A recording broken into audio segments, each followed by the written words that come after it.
안녕하십니까. 이번 시간은 법규 문제집 271페이지부터 함께 보도록 하겠습니다. 3장 대지와 도로 사이의 대지와 도로에 관한 사항으로 우선 기출문제를 함께 보십니다. 조경에 관한 규정 일부로서 빈칸에 들어갈 숫자 적도록 되어 있습니다. 면적 200제곱미터 이상의 대지에 건축물을 건축하는 건축주는 조례가 정하는 기준에 따라 조경 조치를 하여야 합니다. 그래서 200이라는 게 들어가 줘야 됩니다. 그리고 2번입니다. 대지에 조경 조치를 하여야 하는 건축물 찾도록 되어 있는데 1번 녹지지역의 면적 5,000제곱미터인 대지에 건축하는 건축물. 여기 녹지지역은 나무가 많이 심어져 있는 곳으로서 조경 의무가 없습니다. 그리고 2번입니다. 도시군 계획설 예정지에 건축하는 연면적 합계가 2,000제곱미터인 가설 건축물. 가설 건축물은 존속기간이 3년인데 3년 이후 철거되게 되면 조경 조치가 아깝기 때문에 조경 의무가 없습니다. 그리고 4번 농림지역의 면적 3,000제곱미터 이상의 대지에 건축하는 축사. 농림지역과 축사를 각각 줄쳐놓습니다. 녹간 농자의 경우는 시골에 해당되는 것으로 나무가 많습니다. 그래서 농림지역 자체는 조경 의무가 없고 축사인 경우에도 나무 심을 필요 없기 때문에 조경 의무 면제 대상이 되게 됩니다. 그리고 5번 관리지역인 면적 1,500제곱미터인 대지에 건축하는 공장. 이때 1,500제곱미터는 연면적이 아니라 대지 면적이라는 것 파악해 놓으시고 특별히 관농차에 해당되는 곳이라면 시골이기 때문에 조경 의무가 없으며 여기 공장의 경우에도 면적 5,000제곱미터 미만의 대지에 건축하는 경우는 조경 의무가 생략되게 됩니다. 그래서 3번 상업지역인 면적 1,000제곱미터의 대지에 건축하는 숙박시설이 조경 대상이 되게 됩니다. 우리가 건축하는 건축법과 관련되어서는 안전한 건물을 건축하기 위한 규제를 다루게 됩니다. 특별히 건축법과 관련되어서는 건축법의 적용 대상과 건축 절차, 안전한 건물을 건축하기 위한 건축 제한에 관한 규정을 마련하게 됩니다. 건축법의 주된 목적이 안전한 건축물을 건축하기 위해 만들어진 법률이기 때문에 안전한 건축물 건축하는 사안과 건물이 건축되는 대지의 안전에 관한 기준. 이 대지는 도로에 접해 있을 때 대지이고 도로 없는 땅은 맹지가 되게 됩니다. 특별히 도로와 관련되어서는 도로의 개념에 관한 사항과 건축법상 도로를 지정하거나 폐지하거나 변경하는 절차에 관한 사항, 그리고 이 도로가 만들어지게 되면 도로변의 땅은 대지인데 그 대지에 건축되어 있는 건물을 사용하기 위한 출입 통로로서 대지는 도로에 2m 이상 접하여야 합니다. 이를 대지와 도로 사이의 관계라 표현합니다. 모든 대지가 도로에 직접 접해 있다면 그 대지와 도로 사이의 경계선을 건축선이란 말로 대신하고 이 건축선과 관련된 법적 효과를 파악하시는 게 필요합니다. 그리고 이 대지와 관련되어서는 조경에 관한 사항과 대지 분할 제한, 대지 안에 공지에 관한 사항을 각각 정리하시는 게 필요하고 법률 편제상 공개 공지에 관한 사항을 함께 다루어 주는 게 필요합니다.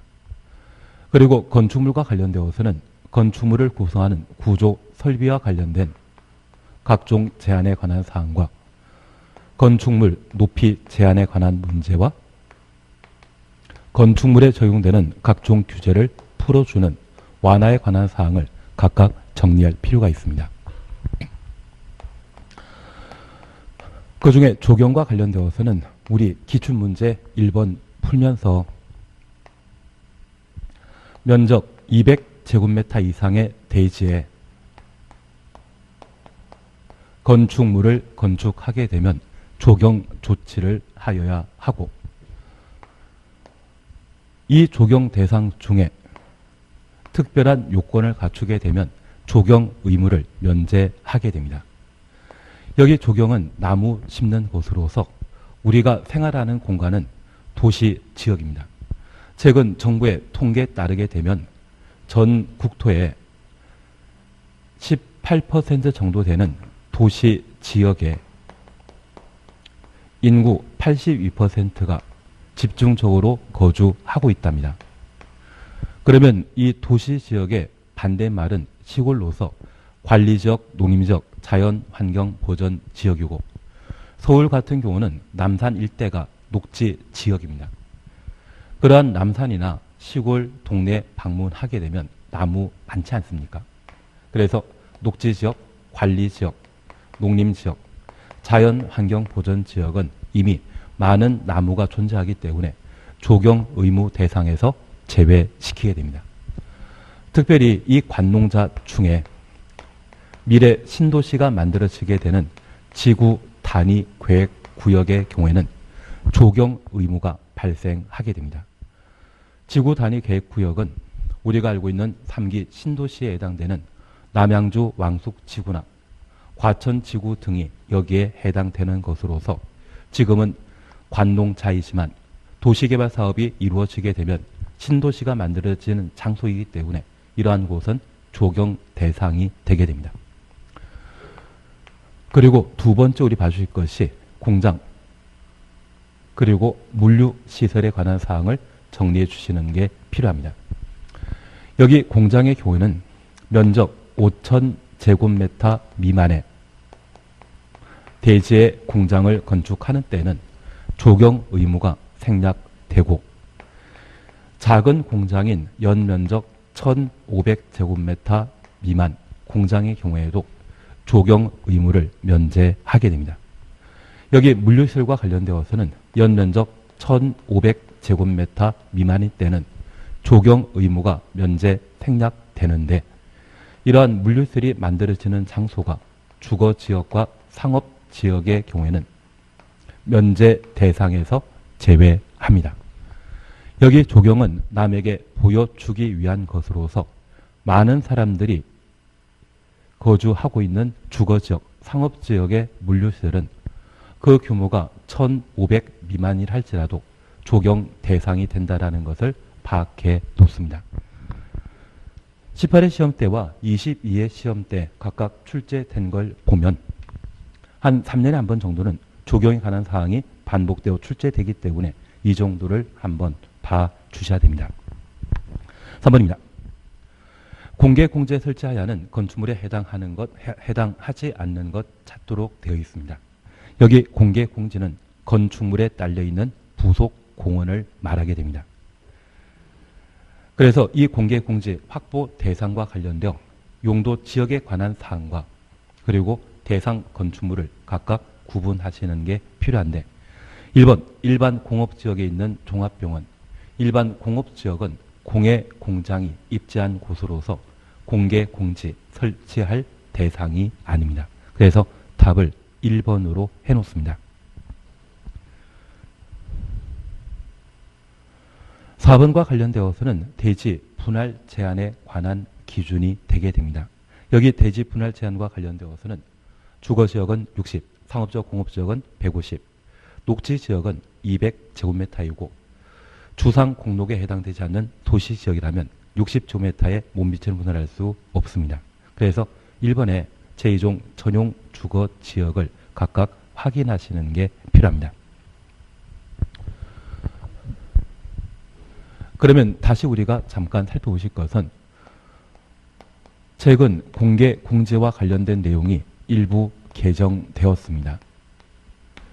여기 공개 공지는 건축물에 딸려있는 부속 공원을 공개 공지라 하고 우리가 백화점에 파고라 시설들을 한번 이용해 보신 적이 있다면 그것은 공개 공지를 이용하신 겁니다. 이러한 공개 공지는 공개 공지를 확보할 장소와 건축물을 각각 구분하시는 게 필요한데 공개 공지 확보 대상 지역은 1준, 상준으로 우선 구분하십니다. 공개 공지는 많은 사람들이 거주하는 도시 지역에서는 사람들의 휴식 공간을 필요로 하게 됩니다. 그래서 주거 지역 중에 일반 주거 지역과 준주거 지역에 공개 공지를 의무적으로 설치하고 상업 지역과 준공업 지역이 공개 공지 확보 대상 지역입니다.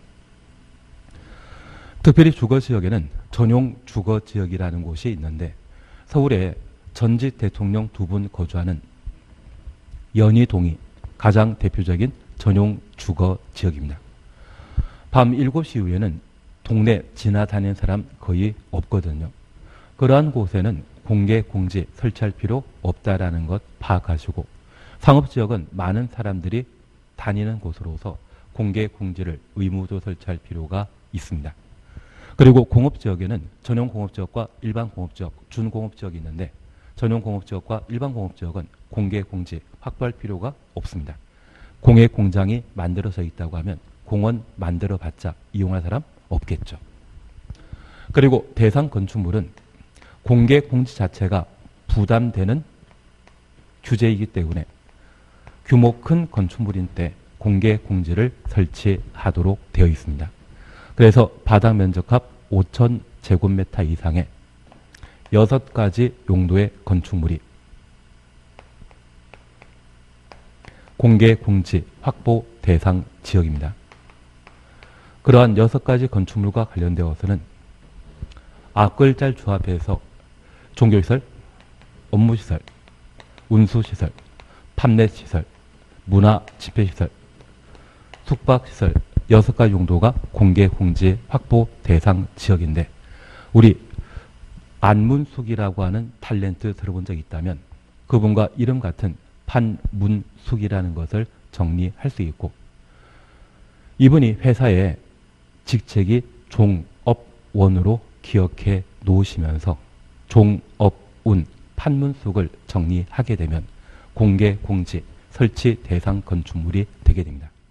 그래서 일준 상준이란 말 보시면서 가끔 주변 자녀분들 보시게 되면 돌림자 같은 것을 보신 적이 있을 겁니다. 그래서 일준 상준에 해당되면 공개 공지 확보 대상 장소이고 바다 면적합 5,000제곱미터 이상의 종업운 판문숙인데 공개 공지 설치 대상 건축물로 구분하십니다. 최근 건축법을 개정하여 공개 공지 설치 대상 지역으로서 시, 군, 구청 당이 도시화 가능성이 크다 인정하는 곳과 노후 산업단지를 정비할 필요가 있다면 공개 공지 설치 대상 지역으로 개정했는데 이 개정사항을 눈에 한번 익혀 놓습니다. 그리고 이 공개 공지 설치하게 되면 법이 정하는 설치 기준에 따르면 대지에 직접 설치하도록 되어 있고 대지 면적의 100분의 10, 10% 이하 조례가 정하는 바에 따라 공개 공지 설치하여야 하며 예외적으로 필로티 구조로 공개 공지를 설치할 수 있도록 허용하고 있습니다. 여기 필로티는 우리 패밀리 레스토랑 방문하시게 되면 건물 1층이 벽 없이 기둥으로 구성되어 있는 부분을 보신 적이 있을 겁니다. 그러한 구조를 필로티라 하고 출입에 장애가 없다고 하면 공개 공지 설치했을 때 누구나 이용할 수 있는 형태이기 때문에 필로티로도 설치할 수 있습니다. 그리고 이런 공개 공지 설치하게 되면 많은 시민들에게 휴식 공간을 제공한 좋은 일을 했기 때문에 건축물에 적용될 수 있는 각종 규제를 완화시켜 주게 됩니다. 그래서 해당 건물에 적용될 수 있는 용적률과 높이 제한 규정을 각각 1.2배 완화하여 좀 더 큰 건물을 만들 수 있도록 허용하게 됩니다. 그래서 공개 공지와 관련되어서는 최근 개정 사항이 존재하기 때문에 반드시 한번 정리해 놓습니다. 그래서 3번, 4번과 관련된 문제를 함께 풀어보셨고 이제 5번 함께 보십니다. 건축법령상 대지, 도로에 관한 설명으로 옳은 것 찾도록 되어 있습니다. 답은 2번인데 이런 문제는 푸는 거 아닙니다. 이런 문제는 한 20년 한번 시험에 출제되는 내용으로 파악해 놓습니다. 다만 1번과 관련되어 잠깐 살펴보십니다. 허가권자는 주민이 오랫동안 통행으로 사용하고 있는 사실상의 통로로서 조례가 정한 경우에는 이해관계인의 동의와 건축위원회 심의 거쳐 도로 지정하여야 한다. 건축법상 도로를 지정하고자 한다면 이해관계인의 동의 받도록 되어 있습니다.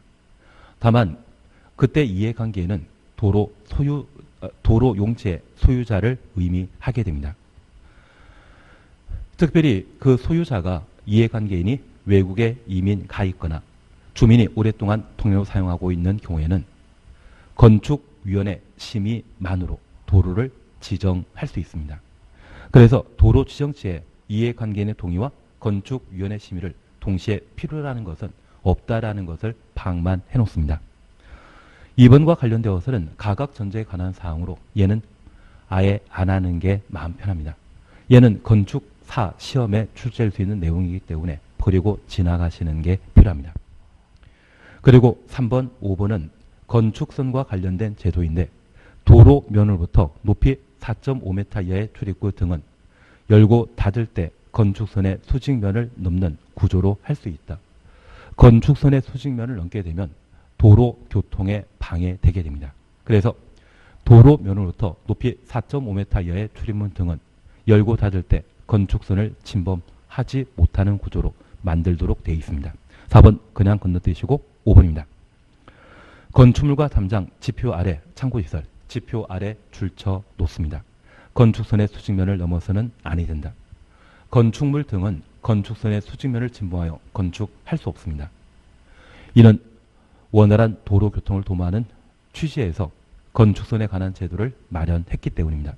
다만 지표 아래 부분은 도로 교통에 사용되는 공간 아니거든요. 그래서 지표 아래에는 건축선과 관련된 제한을 적용하지 않습니다. 그래서 5번이 틀린 지문입니다. 5번 지문과 관련되어서는 1번, 3번, 5번 정도만 파악해 놓는 게 필요한 듯 합니다. 6번입니다. 대지와 도로에 관한 설명으로 옳지 않은 것 찾도록 되어 있습니다. 1번 그냥 지나갑니다. 2번입니다. 건축의 대지에 확보하여는 공개 공지 등의 면적은 대지 면적의 100분의 10 이하 범위에서 조례로 정한다. 우리가 잠깐 확인하실 것이 있습니다. 여기 공개 공지 설치하게 되면 100분의 10 이하, 그 100분의 10 이하 앞에는 항상 대지 면적이란 말이 나와줘야 됩니다. 만약 공개 공지 설치함에 있어서 건축 면적이나 연면적 100분의 10 이하 이름만 쓰게 되면 바로 틀립니다. 그래서 100분의 10 앞에는 항상 뭐가 나와야 된다? 대지 면적이 나와야 된다라는 것 확인하시고 만약 빈칸 만들어져 있다고 하면 적을 수도 있죠. 그리고 3번입니다. 건축물의 대지에 확보하는 공개 공지는 필로티 구조로 설치할 수 없다. 필로티 구조로 설치할 수 있습니다. 우리 관계법규와 관련된 대부분의 부정문은 그러하지 아니하다로 끝납니다. 지금처럼 대놓고 없다란 말 나오게 되면 얘는 있다를 없다로 틀리게 표현한 지문이 되게 됩니다. 다만 10%의 예외 있습니다. 그래서 열에 9 없다란 말 나오게 되면 틀린 지문이고 가끔은 없다란 말이 옳은 지문이 된다. 그 정도만 파악해 놓습니다. 4번입니다. 해당 건축물 출입에 지장 없다 인정하는 경우 건축의 대지는 도래 2m 이상 접할 것이 요구되지 아니한다. 조금 까다로운 지문입니다. 잠깐 우리가 함께 봐주실 것이 있습니다. 도로와 관련된 규정에는 대지와 도로 사이의 관계 규정이 있습니다.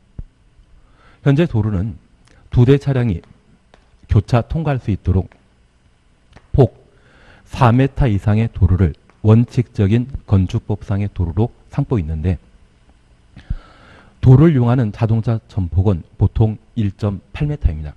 두 대 차량이 교차 통과하고 사람도 걸어 다니기 위해서는 건축법상 도로는 4m 이상 돼야 됩니다. 이러한 도로가 만들어진 곳에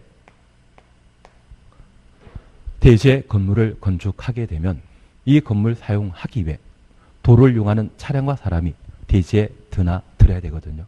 그래서 건축법령상 건물 건축하는 대지는 도로에 2m 이상 접하도록 되어 있습니다. 다만 이 건축물이 건축되어 있는 대지와 도로 사이에 출입에 지장 없는 공원, 광장 등이 존재하고 또는 이러한 공간을 지역권 설정하여 등기하게 되면 대지 소유자가 출입하는 데 지장 없거든요. 그래서 이러한 특별한 예외가 인정된다라고 하면 건축물 건축하는 대지는 도로에 2m 이상 접할 필요 없다라는 것을 확인해 놓습니다. 그래서 건축행위가 불가능한 공원이나 광장이 만들어지거나 또는 지역권 설정하여 출입에 지장 없는 경우에는 건물 건축하는 대지는 도로에 2m 이상 접할 필요 없습니다. 그리고 두 번째 우리 봐주실 것으로서 이러한 대지의 연면적 2000제곱미터 이상의 큰 건축물이 만들어지게 되면 이러한 대지는 6m 이상의 도로에 4m 이상 접하여야 합니다. 만약 이 건축물의 용도가 공장인 경우에는 연면적 3000제곱미터 이상일 때 6m 도로에 4m 이상 접해야 되는데 우리는 이러한 대지와 도로 사이의 관계 예외 규정에 대해 2, 6, 4, 3, 6, 4란 말로 각각 정리하는 것도 방법입니다. 광야라고 하는 시를 지으신 분은 2, 6, 4이죠. 그분 독립운동가이시죠. 외정 때 교도소에 수감되었을 때 수감 번호가 2, 6, 4라 하시더라고요. 그래서 2, 6, 4, 3, 6, 4와 관련되어서는 예외적인 대지와 도로 사이의 관계에 관한 문제이다. 그 정도만 하나 확인해 놓습니다. 그리고 5번입니다. 지표 아래 부분을 제외하고 건축물과 담장은 건축선의 수직면을 넘어서는 아니 된다.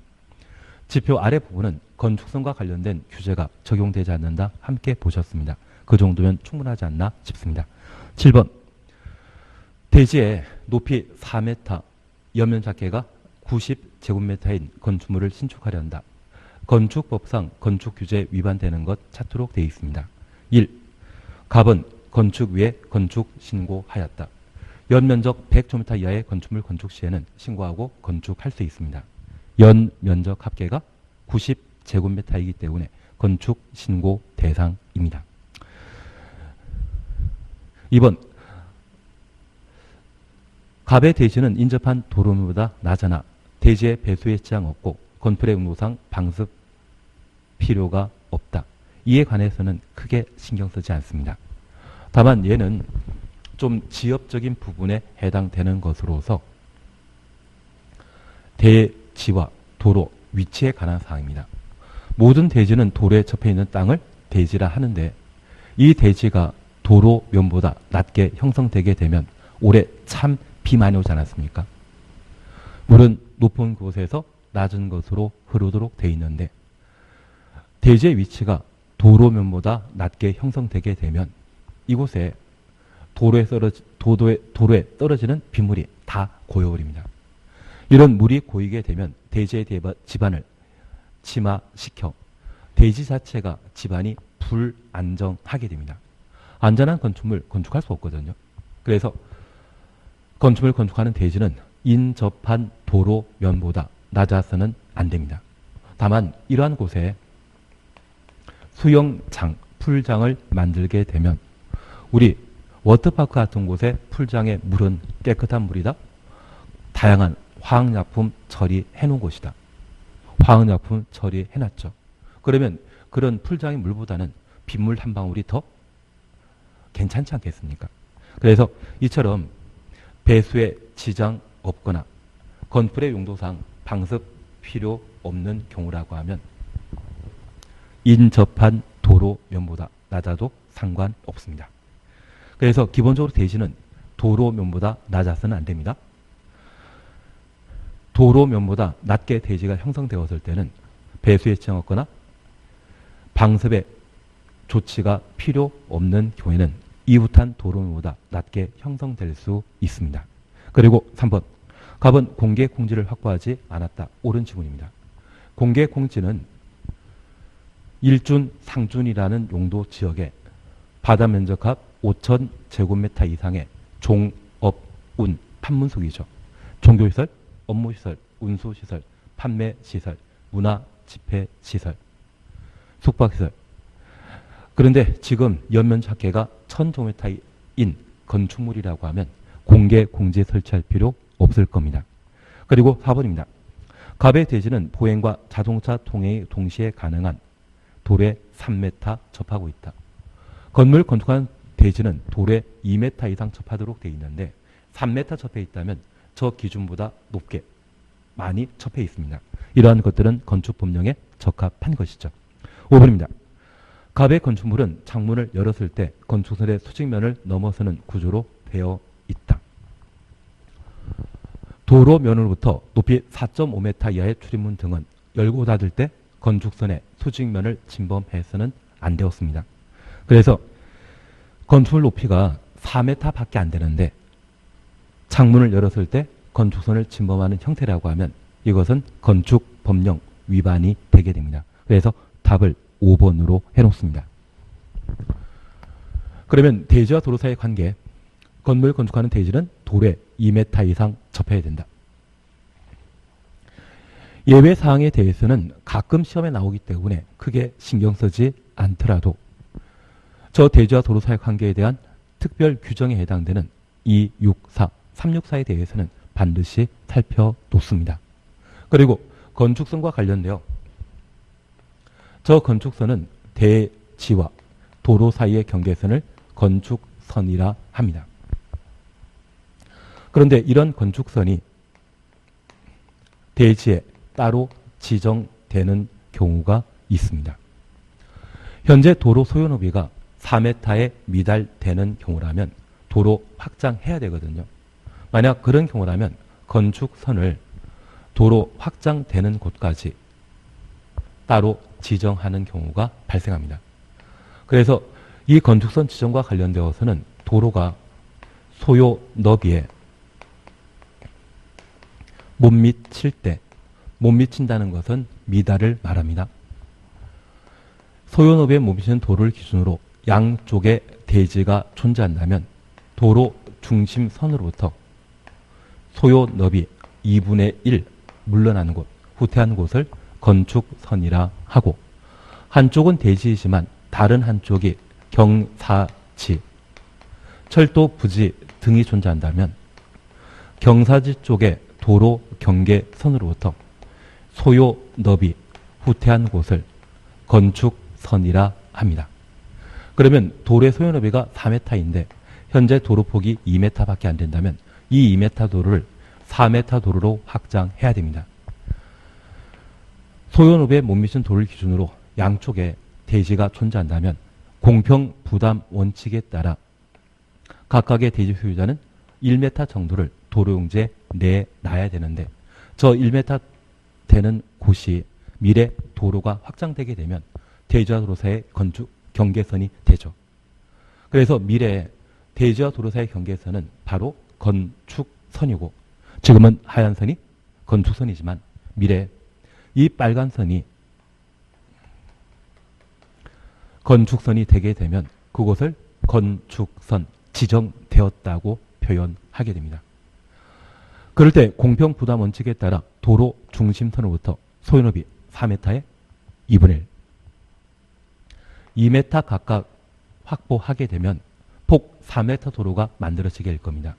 현재 도로폭이 2m로서 이 중심선으로부터 현재 도로 경계선까지의 거리는 1m이고 도로 경계선으로부터 빨간선까지의 거리가 1m면 2m, 2m 도로가 확보됨으로써 폭 4m 도로 만들어질 수 있죠.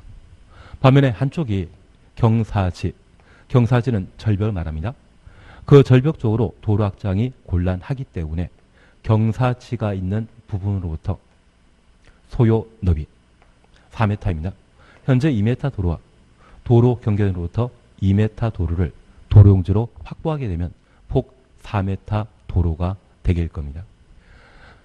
그래서 이 건축선 지정과 관련되어서는 다른 거 없습니다. 현재 도로 너비가 소요 너비를 충족한 상태이다, 부족한 상태이다. 부족한 상태이기 때문에 도로를 미래 확장하게 되었을 때 장래, 미래 대지와 도로 사이의 경계선 되는 곳을 건축선 지정되었다 하고, 양쪽에 대지가 존재한다면 중심선과 2분의 1이 건축선 지정 기준이고, 한쪽만 대지라고 하면 경사지가 있는 쪽에 도로 경계선으로부터 소요 너비만큼 물린 곳을 건축선이라 표현하게 됩니다. 조금 이해되시겠습니까? 그 밖에 가각정제에 관한 사항과 시가정비가 있는데, 그 가각정제나 시가정비에 대해서는 보통 10년에 또는 20년에 한번 시험에 나올 내용들입니다. 그런 것들은 거의 시험거리가 아니기 때문에 버리십니다. 그리고 이런 건축선과 관련된 효과, 건축 제한과 관련된 사항으로 원활한 도로 수송을 도모하기 위해 건축물 등은 건축선의 수직면을 침범하여 건축할 수 없는데, 지표 아래 부분은 교통에 이용되지 않기 때문에 건축선과 관련된 규제가 적용되지 않는다라는 것 확인해 놓으시고, 이 규정에 따라 모든 건축물이 건축선 안쪽에 만들어졌는데, 그 건축물에 설치되어 있는 출입문 등이 열고 닫을 때 개폐 시에 건축선을 침범하게 되면 도로 이용하는 사람들에게 불편 끼칠 수 있죠. 그래서 도로면으로부터 높이 4.5m 이하의 출입문 등은 개폐 시에 건축선의 수직면을 침범하는 구조로 설치할 수 없습니다. 우리가 지금까지 공부하시면서 건축선과 관련되어서는 개념 잘 아시고, 건축선 지정과 관련되어 최소한 소요너비에 못 미치는 경우에 관한 사항을 꼭 정리해 주시면서, 그 효과에 관한 사항으로 지표 아래는 건축선과 관련된 건축 제한이 적용되지 않는다. 그걸 정리하시는 게 7번과 관련된 문제가 되게 됩니다. 8번과 관련되어서는 264, 364란 말 기억난다면 연 면적 합계가 2,000제곱미터 이상의 건축물, 이 말 보면 너비 6m 이상의 돌에 4m 이상 접할 필요 있죠. 그래서 6과 4를 각각 적어 놓습니다. 275페이지의 예상 문제입니다. 1번은 그냥 버립니다. 1번은 한 10년에 한 번, 20년에 한 번 시험에 나올 이야기입니다. 그리고 2번입니다.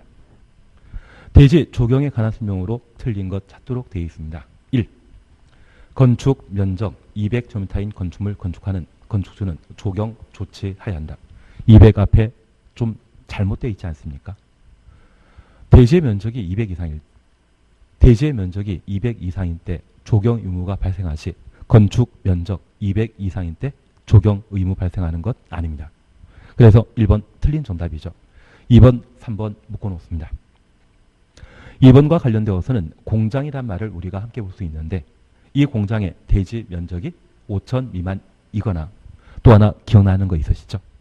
지워버렸지만 공장의 연면적 합계가 1,500제곱미터 미만의 경우는 소규모 공장이기 때문에 조경 의무 생략된다라는 것 기억하시고, 3번 연면적 합계가 1,500제곱미터 미만의 물류시설 조경하지 아니할 수 있다. 맞습니다. 그래서 이 물류시설과 관련되어서는 대지 면적에 관한 예외 규정 없고, 오직 연 면적과 관련된 조경 생략 규정만 존재한다는 것 확인하시고, 가로 속에 주거지역 및 상업지역에 건축하는 것은 포함한다, 제외한다. 제외한다. 조경이라는 것은 나를 위한 것입니까? 남에게 보여주기 위한 것입니까? 보여주기 위한 것이죠. 그래서 많은 유동인구가 발생하게 되는 주거지역, 상업지역에 아무리 작은 물류시설을 만든다 할지라도 반드시 조경하라는 이야기입니다. 그래서 주거지역, 상업지역의 물류시설은 연면적 1,500제곱미터 미만이라 할지라도 조경 대상이 되게 됩니다. 그래서 주거지역, 상업지역에 만들어지는 물류시설은 규모 크건 작건 관계없이 조경해야 되죠. 4번, 5번은 그냥 지키십니다. 옥상 조경에 관한 사항으로 안 보는 게 마음 편합니다. 3번 공개 공지입니다. 공개 공지는 최근 개정된 사항이 일부 반영되어 있기 때문에 꼭 한번 봐놔야 됩니다. 1번 준주거지역에서 공개 공지 확보 대상 지역 기억납니까? 일준, 상준. 도시역은 주상, 공록, 주거적, 상업적, 공업적, 녹지역입니다. 그 중에 많은 사람들 활동하게 되는 주거적, 상업적, 공업지역 중에 공개 공지 확보해야 되죠. 그래서 일반 주거지역과 준주거지역, 상업지역 전부 준공업지역 기억해 주시는 게 필요합니다. 종교시설, 종업, 운, 판문숙. 바다 면적합 5,000제곱미터 이상일 때는 공개 공지 설치해야 되죠. 1번 공개 공지 설치 대상에 관한 사항으로 옳은 내용입니다. 2번은 공개 공지 설치 면적에 관한 사항으로 대지 면적의 100분의 10 이하, 대지 면적부터 이하까지 가로해 놓으시는데 100분의 10 또는 10%란 말 보게 되면 앞에는 뭐 나야 된다? 대지 면적이란 말 나와줘야 됩니다. 3번입니다. 공개 공지 설치하는 경우 대지 조경 면적과는 다르게 별도로 설치해야 한다. 공개 공지 설치함에 있어서 조경했다고 하면 이 조경한 부분도 공개 공지 설치한 것으로 인정하게 됩니다. 그래서 공개 공지와 조경을 별도한다? 그런 취지라면 잘못된 것으로 판단해 놓습니다. 그리고 4번 그냥 한번 봐놓으시고 5번입니다. 공개 공지 설치하는 경우 건폐율 용적률 높이 규정을 완화하여 적용할 수 있다. 사실 이 지문과 관련되어서는 우리가 잠깐 이해해 주실 것이 있습니다. 여기 공개 공지 설치하게 되면 법률에서는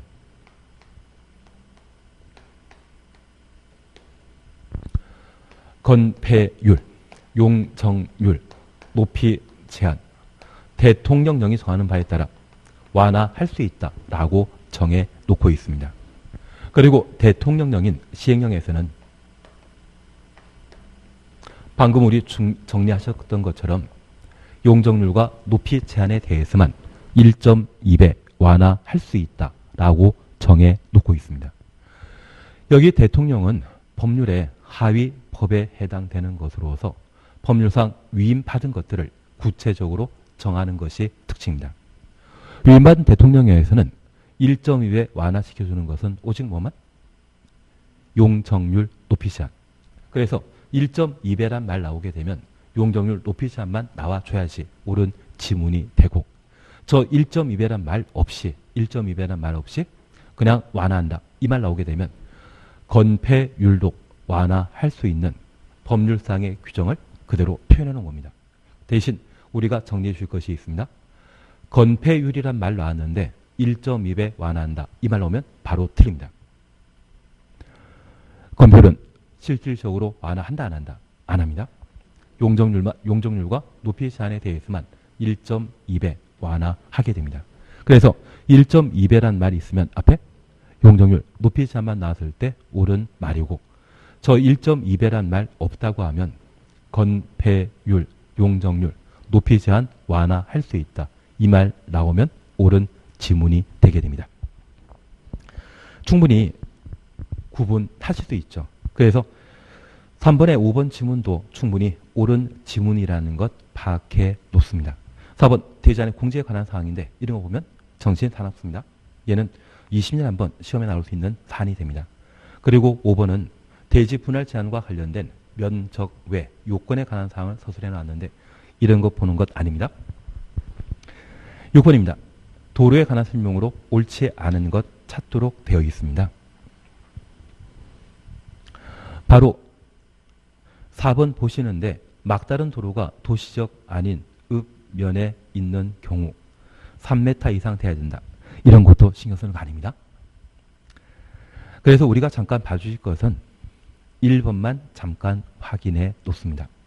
도로는 원칙적으로 보행과 자동차 통행이 동시에 가능하여야 하고 너비 4m 이상 이하 된다.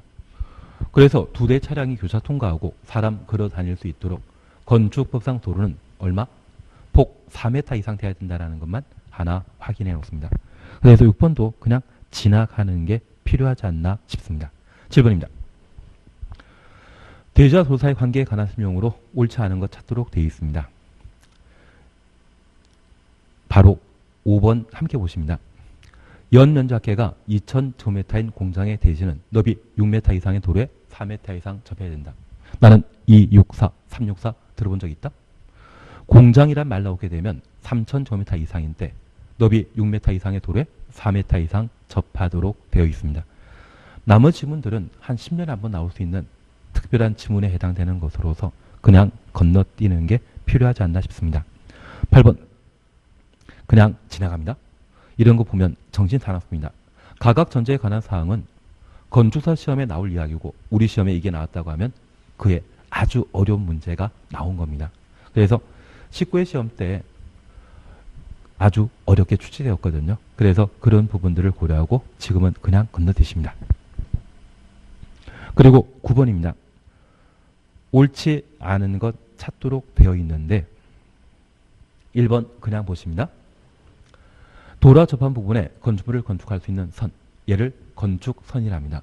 그 건축선은 대지와 도로 경계선으로 한다. 1번 맞습니다. 2번입니다.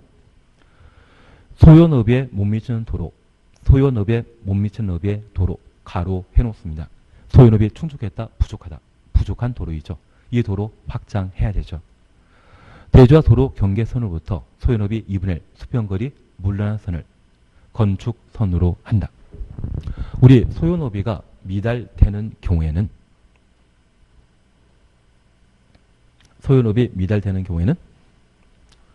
도로 양쪽에 대지가 존재한다면 도로 중심선으로부터 소요너비 2분의 1 수평거리 물러난 선을 건축선이라 하고 한쪽은 대지이고 다른 한쪽이 경사지, 철도 부지라고 하면 경사지 등이 있는 도로 경계선으로부터 소요 너비만큼 물러난 선을 건축선이라 했습니다. 예, 맞다, 틀리다. 틀린 지문이죠. 아무런 이야기 없다. 경사지나 철도 부지란 말이 없다고 하면 도로 중심선으로부터 소요너비 2분의 1 물러난 선을 건축선으로 하도록 되어 있습니다. 그래서 2번 틀린 지문이라는 것 파악해 놓으시고 3번 그냥 신경 쓰지 마십시오. 3번 지문은 신경 쓰지 마십시오. 4번, 5번은 건축선과 관련된 제안에 관한 사항으로 꼭 한번 읽어 주실 거죠. 10번 절대 보지 말자. 10번 문제를 풀고 정리할 수 있다고 하면 건축사 시험에 도전하는 것도 방법이 아닌가 싶습니다. 그리고 11번 주관식과 관련된 문제인데 11번은 대지와 공지에 관한 사항으로 절대 보지 마시고 12번은 대지와 도로 사이 관계에 관한 사항으로 건축을 건축하는 대지는 도로에 2m 이상 접해야 되죠. 2, 6, 4, 364 기억난다? 그래서 2, 6, 4 각각 적으시는 게 1이죠. 그리고 13번은 건축선에 관한 사항으로 우리가 지금 정리하셨던 실력이면 충분히 해결하지 않나 싶습니다. 이번 시간은 여기까지 함께 하시고 다음 시간에는 282페이지의 구조 설비를 함께 정리해 나가도록 하겠습니다. 잠깐 쉬었다 하십니다.